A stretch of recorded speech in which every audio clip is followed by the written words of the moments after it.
all, welcome.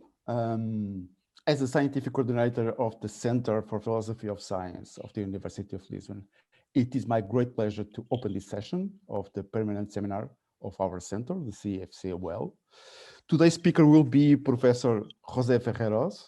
Professor José Ferreirós is a full professor, catedrático da Universidad de Sevilla, and is a very well-known philosopher of science, especially for his extensive work on philosophy of mathematics. He has published, among many other books, the books Labyrinth of Thought, A History of Set Theory, and Mathematical Knowledge and the Interplay of Practices. You can find a very short bio of Professor Ferreirós in our website for more details. So it is a great honor for us to have you here, Professor Ferreirós, and at our permanent seminar. And I cannot be but very thankful for your generosity in accepting our invitation. This seminar will also be a kind of first event kickoff of the Iberic Network in Philosophy of Science. And this, I'm really hoping that, that the pandemic will allow us to organize a small meeting in the end of this year, and we can all meet finally live in Lisbon. And I would also like to thank Maria de Paz for helping us to organize this seminar. So Sylvia, thank you so much, Professor. Sylvia, the floor is yours. Thank you very much, Joan. Thank you, everybody, for attending this seminar, and thanks to José. The title of today's presentation is Representations and Conceptual Understanding in Mathematics, a Case Study. Professor Ferreirós will speak for about 45 minutes, and then we will have time for questions. I will moderate the Q&A session. What we do normally is that people write in the chat that they want to ask a question, and so then I call everybody in due order, and you can ask your questions. Just one last thing, we are recording this session. We will record only the first part, the part of the presentation, and then we stop the recording for the Q&A session, so we think that people feel more at ease to ask questions. So this is it, and with no further ado, I leave the screen to José Ferreirós. Thank you, José. Okay. So thank you very much. I'm very happy to be here, very glad to be part of this seminar. And I want to thank João Cordovil and Sylvia for the invitation. And I also want to say that I'm very glad that we are starting these activities of the network, Iberian Network for Philosophy of Science. Let's hope that this will be productive and there will be a lot of activity in the future. So let me share my presentation with you. And let's see here. Okay, so this is the topic. The outline of the talk is the following. I will be, by way of introduction, I want to discuss about two kinds of proof that have been important in the history of mathematics, with or without pictures. Talking about pictures is a little bit tricky, but we will be more precise later. Then I will say a few words about the case study of set theory, and since I don't know the audience, maybe some people know a little about it or maybe not. Well, I will be talking about a little bit about set theory, its role in mathematics, and then the question is about the role of representations in mathematical practice. So I want to say a few words about this, about recent studies, important ones, and then take the first three sections as a kind of first part of the talk. Then we go to the main part of the talk, which is we will be considering some diagrams or pictures that are employed in set theory. And I want to try to understand what they contribute to our conception of set theory, the universe of sets. The perspective for doing this is the following, and I want to already start introducing the idea. We are going to consider aspects of mathematical knowledge which are not reduced to the questions of deductive justification. They are not focusing on the question of proof, because this is not enough for accounting for mathematical knowledge. So we have to go beyond justification by proof. And this, I will try to do it by considering this idea of a web of practices or a web of different strata of mathematical knowledge. This I will be explaining in due course. And then we come to some conclusions. So beginning with this kind of introduction, the first kind of proof that has been very important in the history of mathematics, of course, is the kind of proof you find in Euclid's Elements. As all of you know, this has been a paradigm for mathematical knowledge for centuries. And in Greek geometry, we find this interesting combination of diagrams and logic, so to say. I'm using it, well, simple words to try to describe what is going on in Euclidean proofs. All of the proofs in Euclid's Elements are built around diagrams. And the diagrams have a central role in the way proof is done. So I have given an example at the bottom. You can see a picture which is a diagram of a triangle, and the proof, one of the ways of proving that the angles in a triangle add up to 180 degrees. Well, this is done by drawing the triangle. Then on point B, that you can see there on the screen, you draw a parallel to the opposite side, AC, and then by means of some arguments, you can show that the angles that you find above are alpha coinciding with the angle at A, and beta and gamma coinciding with the angle at C. And this completes the proof of showing that the three angles add up to 180 degrees. This is a very famous proof. It's given, by the way, as an example by Aristotle in his works, by Kant in his works. And I want to mention this famous passage in the Critique of Pure Reason by Kant, where he's thinking about what is going on here and using it as the basis for an opposition between philosophical cognition and mathematical cognition. So Kant is saying that philosophical cognition is rational cognition from concepts, but mathematical cognition adds an extra element, which is the construction of concepts. What does it mean? Well, to construct a concept means to exhibit a priori, says Kant, the intuition corresponding to it. Thus, to construct a triangle, we exhibit an object corresponding to that, either through mere imagination or in empirical intuition, etc. And the point is that the diagram and the construction in the diagram is an important part of proofs in the ancient tradition of the elements.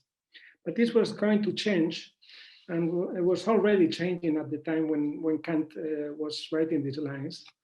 Kant here is, in my opinion, he's elaborating a kind of philosophy of what proof is, but thinking mainly about the ancient tradition and not so much about his contemporary traditions. What is happening in the 18th century, and especially even more in the 19th century, is what you may call a de-geometrization of mathematics. Geometry had been at the center of mathematics for a long time, but this is changing in the 18th century. And as a result of this change, and of the increasing presence of algebraic ways of thinking, which means also symbolic ways of proving, there will be a shift from the Euclidean kinds of proofs to purely logical symbolic proof. And this can be found in many places. I have given here a quotation from Pasch, and it's interesting because this is from a lectures on geometry. So it's a textbook on geometry, not on any other area of mathematics. And there Pasch is explaining that we shall only acknowledge proofs in which there is step by step an appeal to previous propositions and definitions.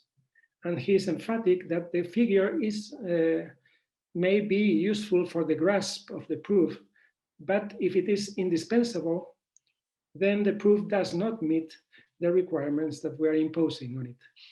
And he adds, he's convinced of this because he's presenting the evidence in the book, the requirement is fulfillable, and we can produce this kind of complete symbolic proofs in which the figure is dispensable. this kind of idea became the standard idea. And you can find it in many people in many places. For instance, Hilbert, who, as you know, David Hilbert was probably the most famous mathematician in the early 20th century, perhaps the most famous of all of the whole century. Here in lectures given at the university, he explains that even though he will use figures often, he will never rely on them. Again, emphatically saying that you always have to take care and make sure that the operations that you are applying remain correct from a purely logical perspective, which means correct according to what is specified in the axioms, but never taken from the visual information that you can derive from the diagram or the figure or whatever. This became the basis of the modern axiomatics that Hilbert also promoted. Is a perfect elaboration of this kind of approach. You probably also know, all of you, that there is this Hilbert program for the foundations of mathematics, in which he tried to give evidence for the certainty of the foundations of mathematics. And in order to do that, he also based his arguments on this logical, symbolic way of proving. But the outcome of the development of the Hilbert's program was that there are limits to what you can establish. So this logical theory of proofs was unable to supply everything that Hilbert was hoping to supply. So, and my talk has to do with some consequences of this. I'll come back to this later on. Now, so that was by way of introduction on different conceptions of proof, like the ancient and the modern. And now to the role of set theory. Well, I don't know how familiar you are with set theory, teoría dos conjuntos, teoría de conjuntos in Spanish, or ensembles in French. But the theory of sets became in the 20th century the basis for the way of presenting ideas in basically all branches of mathematics. Sets can be finite or infinite, and set theory became a language that is employed whether you do algebra or you do geometry or you do analysis. The basic language employed is talking about sets. The reasons for this are many. One of the reasons is that number systems can be reduced to set theory, or alternatively, you can present any number system that you're interested in as a set with an axiomatic structure. So for instance, consider the real numbers, which are already a complicated number system, as every rational numbers and the irrational numbers. Well, one way of clarifying and making precise what is going on there is to describe it as a set of numbers for which there are some relations, interrelations between the numbers, which are presented in the axioms. And so you present the real number system as a set with a structure specified in axioms. This is basically the way Hilbert was doing things. But this is not only about numbers, also space can be understood as a set theoretic structure.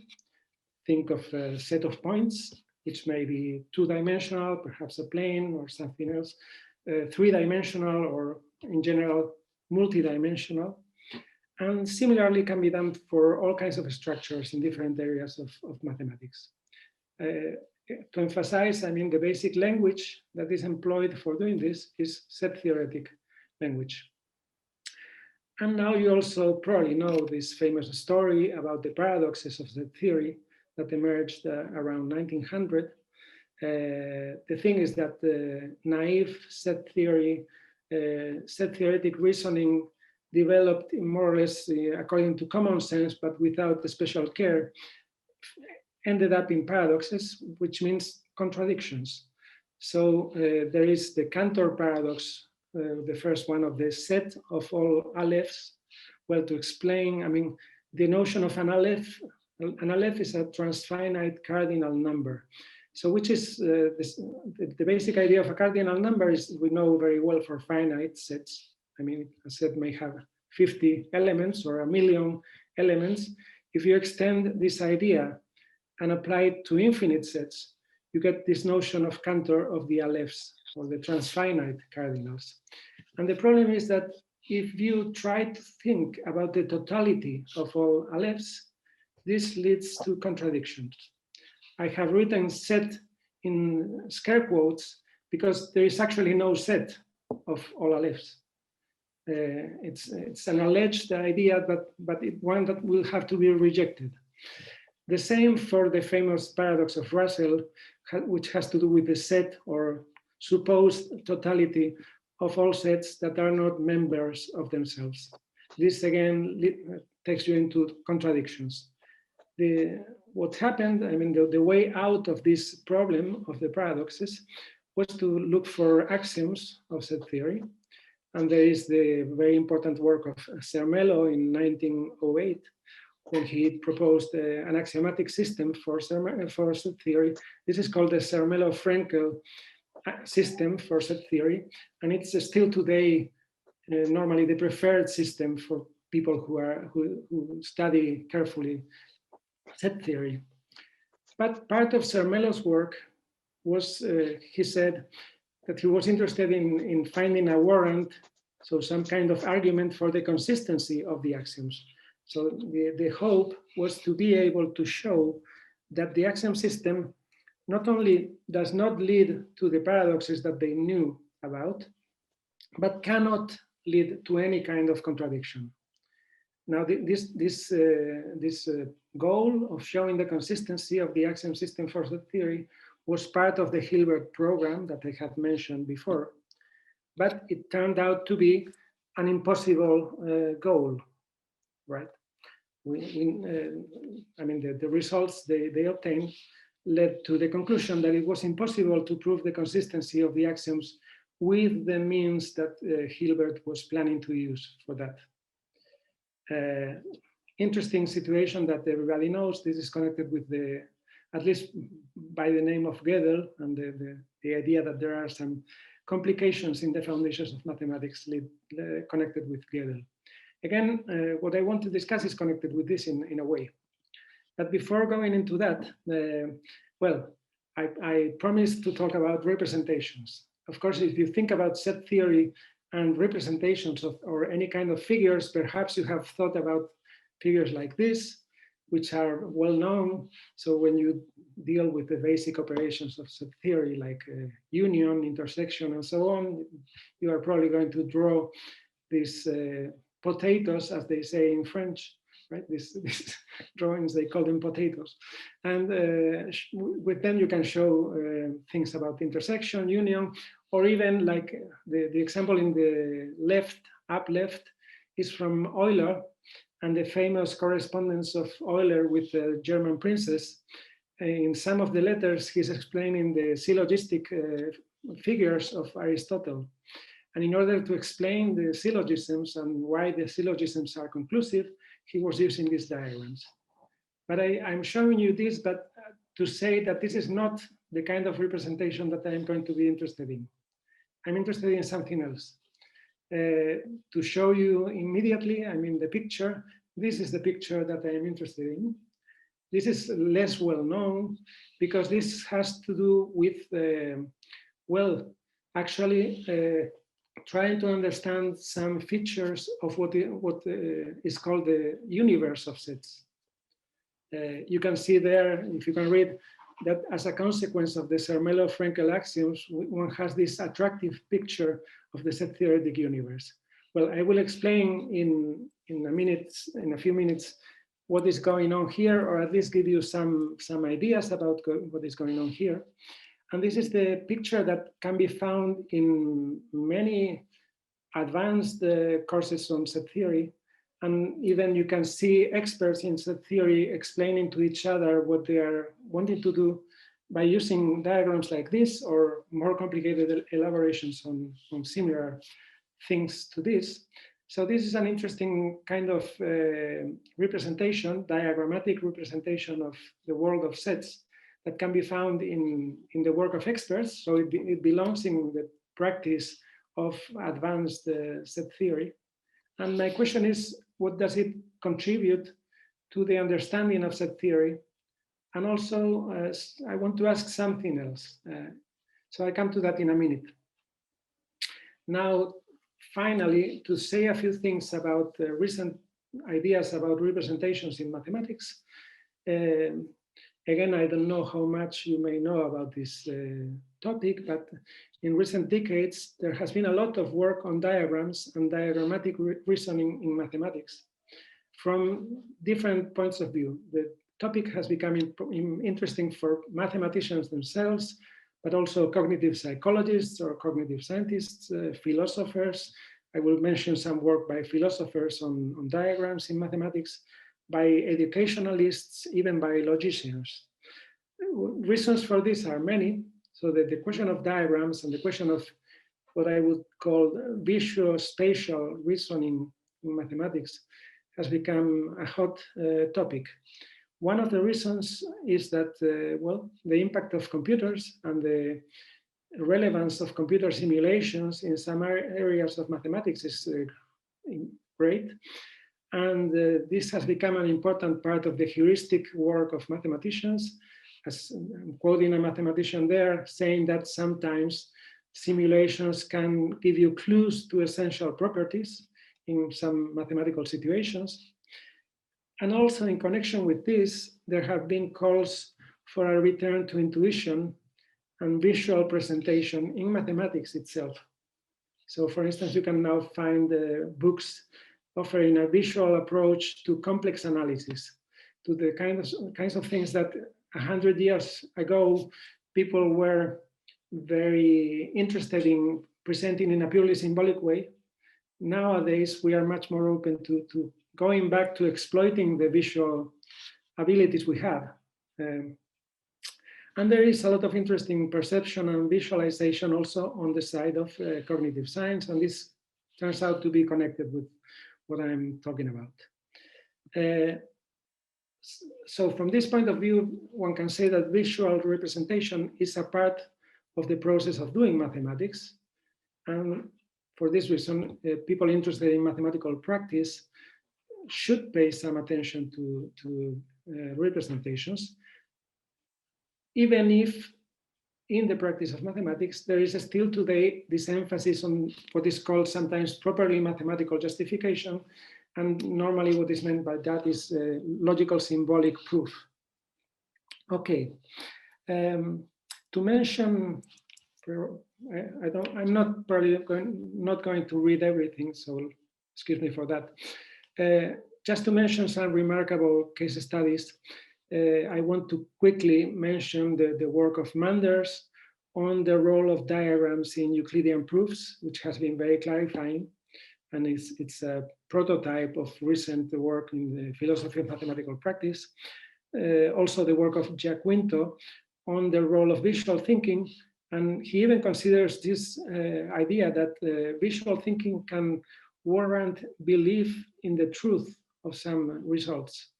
So it can be a reliable source of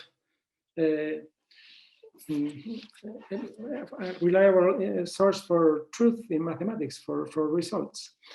There are also studies like those of Jessica Carter on the role of visual and diagrammatic thinking, a hidden role, so that, for instance, there are examples like this. A group of people elaborate in some areas of mathematics. In their publications, they will not present diagrams, but in their work, when they are elaborating the results and discussing with each other, they are drawing the diagrams and using the diagrams to think about the topic. So this is what I mean by hidden role. And there is a lot of interesting work by historians on different kinds of reasoning styles in mathematics, different traditions, diagram practices in Mesopotamia, in ancient Chinese mathematics, in 17th century mathematics. So I mentioned some of these names there, Hoyrup, Karim Shemla, Bose, etc. So there is really a lot of interesting material on these questions. So what I'm trying to do here is a small contribution to this very general area. Now, to finally present the question that I'm after. Let me quote this very relevant mathematician. Bowen Jones is a Fields Medal, so this is the utmost you can hope in, is the Nobel Prize for mathematicians. And he writes this very interesting sentence: proofs are indispensable, but I would say they are necessary but not sufficient for mathematical truth. So as a mathematician, as a research mathematician, he thinks, of course, you have to prove things in this symbolic modern way, but this is not enough. You need more. And the question might be, what else? Is there anything else in mathematics beyond deductive justification? So in connection with this, I think that yes, there is more. There has to be more. And my question today is about how some representations or figures or diagrams can aid understanding in mathematics, can even become the basis for belief. For I have emphasized the problem or the situation that we cannot offer a proof of the consistency of mathematical systems along the lines of Hilbert, along the lines of his famous proof theory and proof-theoretic program. And yet mathematicians are convinced that a system like axiomatic set theory is consistent. And the question can simply be, where do we get this kind of conviction? Where does the belief come from, right? I think part of the reason has to do with our ability to elaborate these kinds of representations. So I'm going to talk about that. I'm not going to focus on truth, which being a philosopher is a very strong word with very strong connotations. But I'm interested in the belief in consistency of the axiom system for set theory. And I'm interested in how also representations enable us to elaborate shared knowledge in mathematics. So these are the questions. So you can take a second part. Something is missing there, but it's okay, no problem. So I should first of all explain a little bit more what is going on in this representation that is employed in set theory. This is an elaborate idea. I mean, the picture is very simple, but the ideas behind it are complicated. I can only hope to give you some hints. I mean, we would need more than 45 minutes if we really wanted to get into the important ideas behind this. But what we see here is the following. Well, you have to imagine this as a universe that is growing from the bottom up, right? At the bottom, you will have a set, a very simple set to start with. So in the vertex down at the bottom, you have in fact just a simple set. It could be, we could use the set of natural numbers. So it could be an infinite set, but like the most simple infinite sets, like the set of natural numbers. But it can be less than that. We could just start from numbers 1 to 10, for instance. Or even we can do it the way set theorists prefer.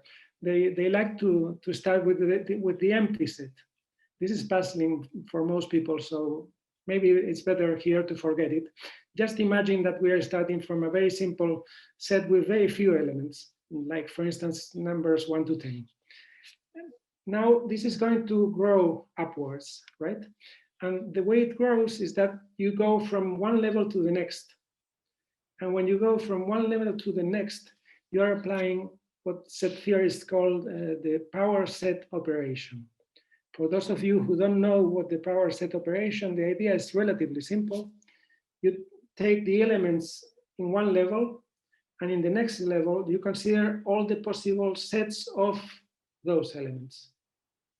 So all possible ways of picking some of these things and making new sets with them. This, well, in formal language and in more precise terms, this is the power set operation. So you go from one level to the next by applying the power set operation. And then at some levels in this hierarchy, this is a hierarchy of sets. In some levels in the hierarchy, which I'm not going to discuss the technical issues, but have a look at towards the center. You can read V sub omega equal to whatever. Don't pay too much attention, but at that level, what you do is you put together all of the objects that have appeared at lower levels. You put all of them into V omega, and then you continue the same way. You go to all possible subsets of that, and so on and so forth. Well, it's important to explain what is going on along the vertical line, so along the axis of this figure. And in order to explain that, let me show you the next slide. No, this is, oh, something is missing here. Sorry. Okay, not too important, but the picture didn't appear the way I hoped. The thing is the following. Cantor not only introduced the numbers we mentioned before, the alephs, he also introduced what are called ordinal numbers, transfinite ordinal numbers. And this is, the idea is relatively simple. Of course, it will sound puzzling, but unless you have studied it. But the idea is relatively simple. You take the notion of an ordinal number, so first, second, third. Notice that we have a lower level, which is the 0th level, and the first, second, third, and so on. And then after all those, after all the finite levels, we get level omega. Omega is the first transfinite ordinal. And then it has a following, a next one, which is omega plus one, and so on and so forth. And you get to omega plus omega, and you go on. So Cantor elaborated this idea. So one has to think that along the vertical line, along the axis, we have the ordinals. You can see it here. I hope you can see it more or less. This, by the way, is a drawing made by the hand of a famous expert in set theory. So this is evidence for mathematical practice, if you want. It was interesting not to write it myself. My hand is not relevant, but the hand of an expert is relevant. So below level omega, you have all kinds of finite sets and all kinds of finite interesting things. Above level omega, you have already things like the sets of natural numbers. So for instance, infinite sets of natural numbers and even sets of real numbers. And you go up, right?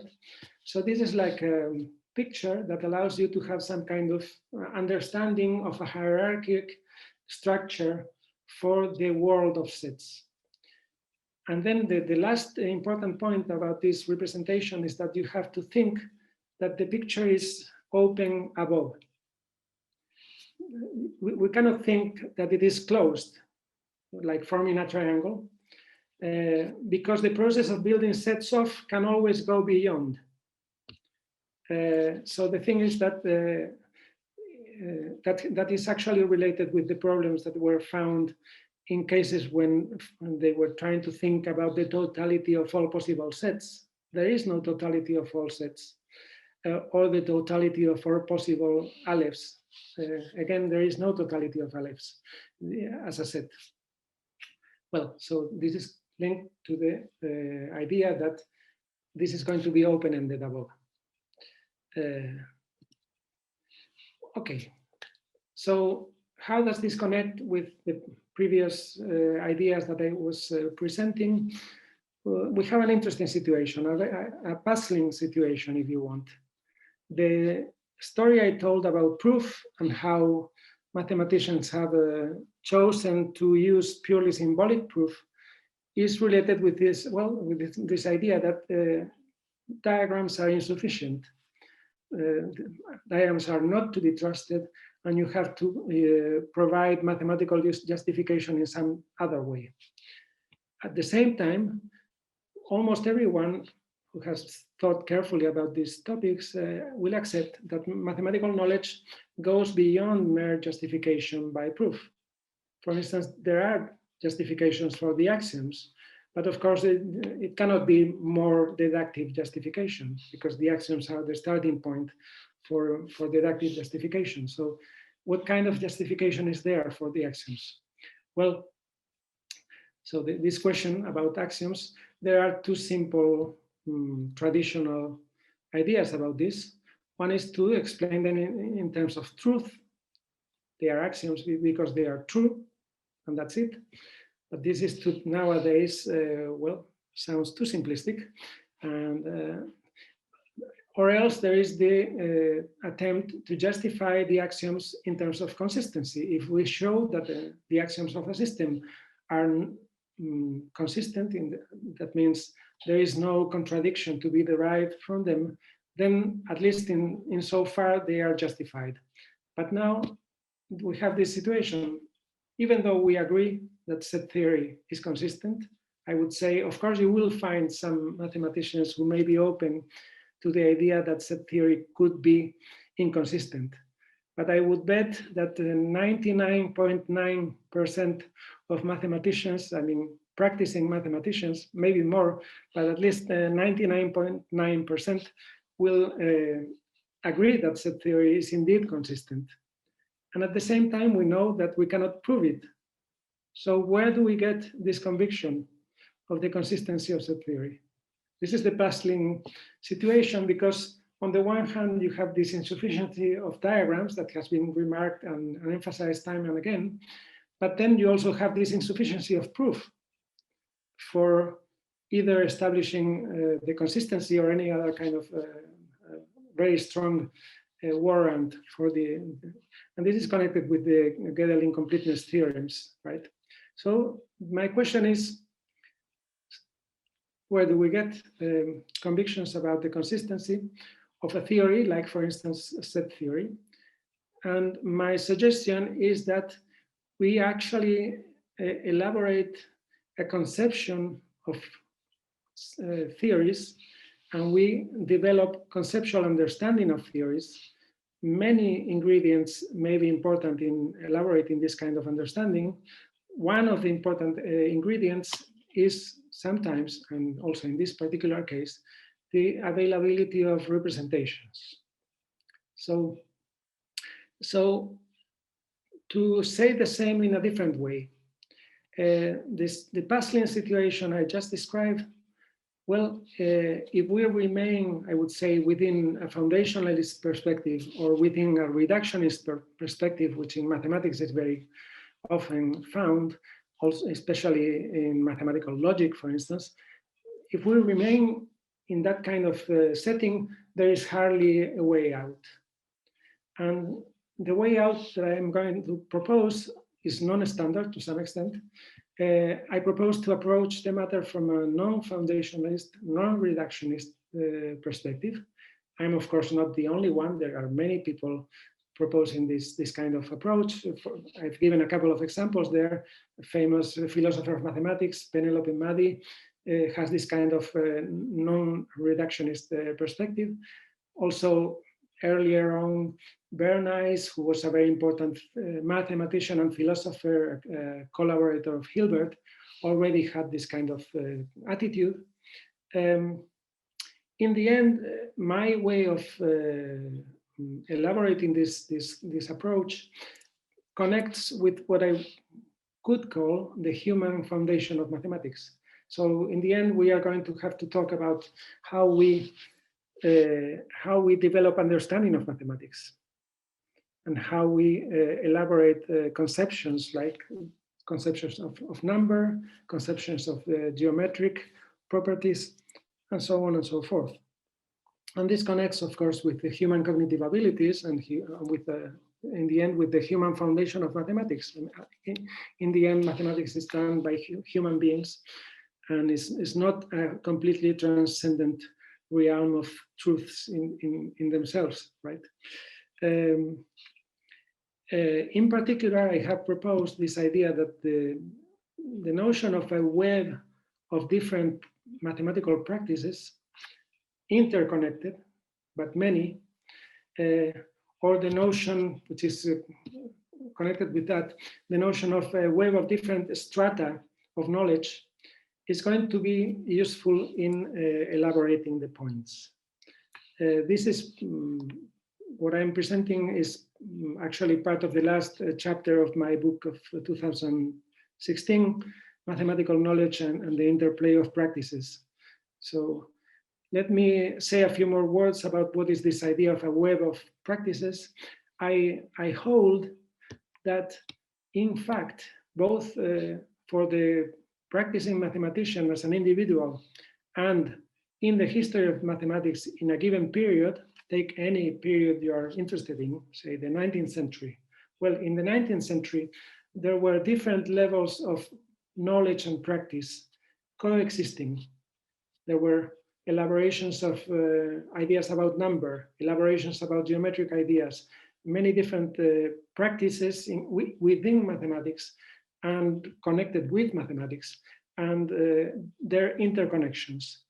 And the links among those practices and the interplay between them can be studied. In fact, there are stable links, links that are taught and learned, links that we share as members of the community. So we have working knowledge of several different practices and of their systematic interconnections. And this is relevant, in my view, to the way we elaborate, we develop mathematical knowledge and mathematical understanding. Very simple examples. Well, we all have learned about counting, and we have a basic conception of number based on our counting practices. This is something that any kid will be learning. But then we also have a knowledge of elementary arithmetic. A lot of hours in the classroom have been spent in doing calculations and learning multiplication and many other things. Notice that I present these two things as two different practices. It's one thing, the practice of counting, which we learn when we are 4 years old, more or less. And a different thing, the practices of doing reconning and elementary arithmetic, which we are learning around 8, 10 years old. Some of us have gone forward to more advanced kinds of mathematical practice and mathematical thinking. For instance, in my case, I have studied these set theoretic notions about the structure of the natural numbers, for instance, which I haven't talked in detail before. But that is another level of mathematical knowledge and mathematical practice, but it is systematically connected with the previous ones. We can elaborate this idea about natural number. We can do the same about other kinds of numbers. We can do the same about geometrical ideas. In the case of geometry, you have a practical geometry, which is important for many people on the field or in architecture and in different kinds of situations. Then you also have Euclidean geometry, which is already a theoretical study of figures and then quite different from practical geometry. But then you also have other kinds of geometry like analytical geometry, the Cartesian way of practicing geometry and so on. So this is what I mean by a web of practices. And the important idea is that there are systematic interconnections between them. These links or connections will be guiding concept formation, will be part of our reasons for adopting some principles, and they are a key to understanding what goes beyond proof in mathematics or in mathematical knowledge. So this is the idea. I hope I was clear enough. This is the basic idea of this web of practices. Now, how do I want to apply that to the representation of the world of sets, right? I should have put it here again, but now we go back to this picture, right? We go back to this picture. What is going on in that picture? I want to argue that the picture, the way it was proposed, and I forgot to mention that, I mean, if you are interested in the history of this, you have to go to the 1930s. it was in the 1930s that some experts in logic and set theory, and especially two very important experts, Zermelo again, and Gödel, they emphasized the importance of this way of conceiving the world of sets. Zermelo was discussing it in a paper of 1930. I will be quoting him in a couple of slides. And after Zermelo, who explained how from his axioms you can derive this hierarchical structure of the universe of sets that you then represent. And I have seen many experts in set theory do this that I'm doing for you right now. So this is interesting because gestures can be an interesting element in analyzing practices, right? Cognitive psychologists are nowadays also very interested in these kind of things. The idea is that, this was elaborated by Zermelo, and later on, Gödel emphasized how, on that basis, you can explain what set theory is about simply by reference to this notion of set of. You have some things, and now you form sets of those things, and you go on iterating this operation of forming sets of, right? That has become an important topic in the philosophy of set theory. This is called the iterative conception of sets. How do I want to apply this idea of a combination of practices and different levels of practice to analyzing this representation? Well, the thing is that visual geometric thinking sometimes contributes to the understanding of areas of mathematics. And we have some famous cases in the history of mathematics. Perhaps the most famous one is the case of the complex numbers. Probably all of you know that imaginary numbers were a source of perplexity in the 18th century.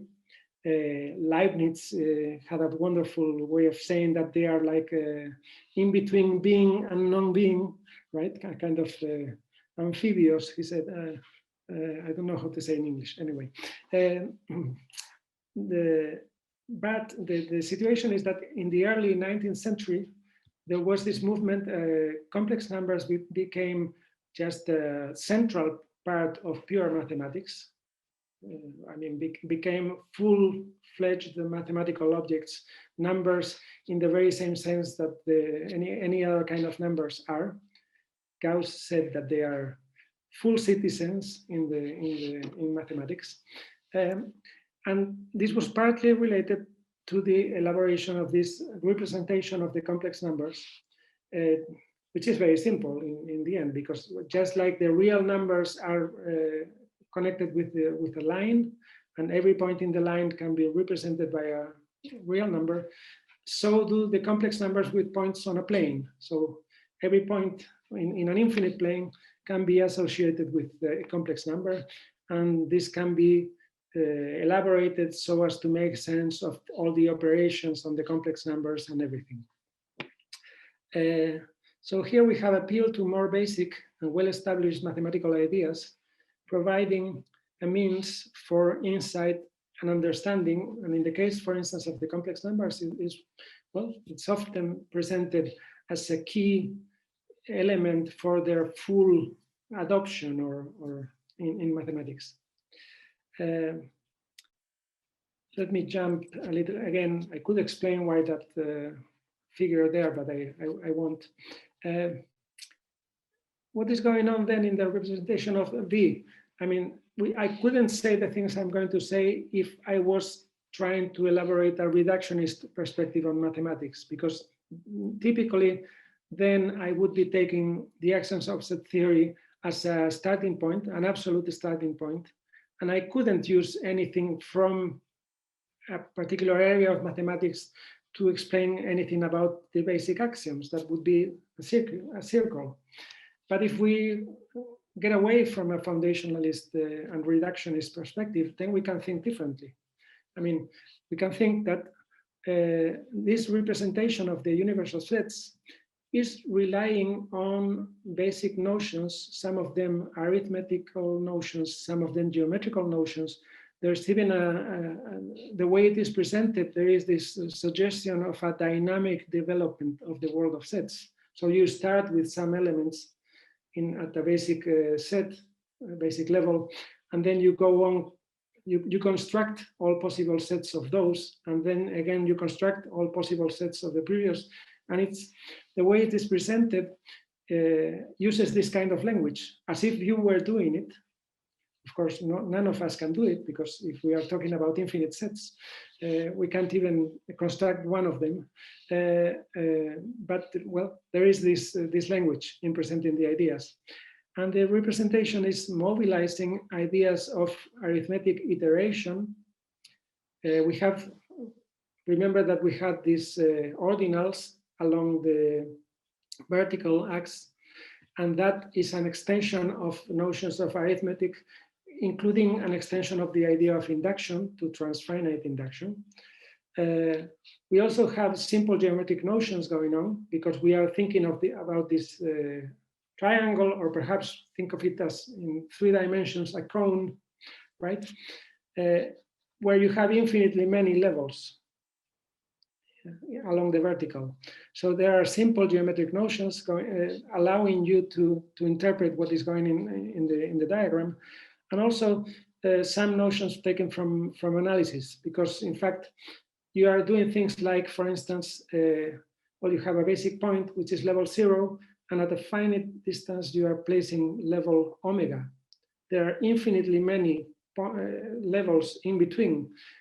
How can you accept infinitely many levels between two things that are only at a finite distance? Well, this is a simple idea for somebody who has studied mathematics, because we are all acquainted with ways in which an infinite sequence of points can be displayed on an interval, and so on and so forth. Well, I could elaborate more on those ideas, but in the end, the situation is that this helps motivating notions about sets. It presents operations and ideas that are intimately linked with the axioms of set theory in a coherent way. So you have a kind of coherent overall picture of what is going on. And the picture can even be used to help motivate the subject, because in fact, those who use the idea of the iterative conception of sets normally use it to motivate why the axioms are there.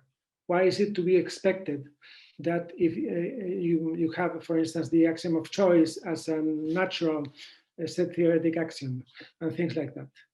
It even provides a coherent view of the paradoxes. I shouldn't use more time because I have come beyond 50 minutes already. So I will not read but those are ideas of Zermelo in 1930, mentioning the point that this picture helps him explain where the paradoxes come from and what kind of mix-up of or confusion of different ideas led to the paradoxes, and why the paradoxes are not to be feared in this world of sets based on his axioms. So just the last idea, simply, I don't want to give the impression that I'm defending that all there is to understanding set theory or justifying the axioms of set theory is this kind of visual representation. That's not my view. In fact, there are other sources of convictions about the coherency of set theory, including, for instance, extrinsic justification, like the fact that you can derive from those axioms ideas about real numbers, ideas about analysis, and all of those things that we already take for necessary and take for granted. That also belongs in the, but I do think that the addition of this conception of sets became an important part of this elaboration of conceptual understanding of the theory. And it became an important part of the reasons why people are convinced that the theory is coherent and should not create any trouble. So that was the basic idea that I wanted present. Thank you very much. Let me show you. There are some references there about the people that I mentioned, some of the people that I mentioned, right? But that's it.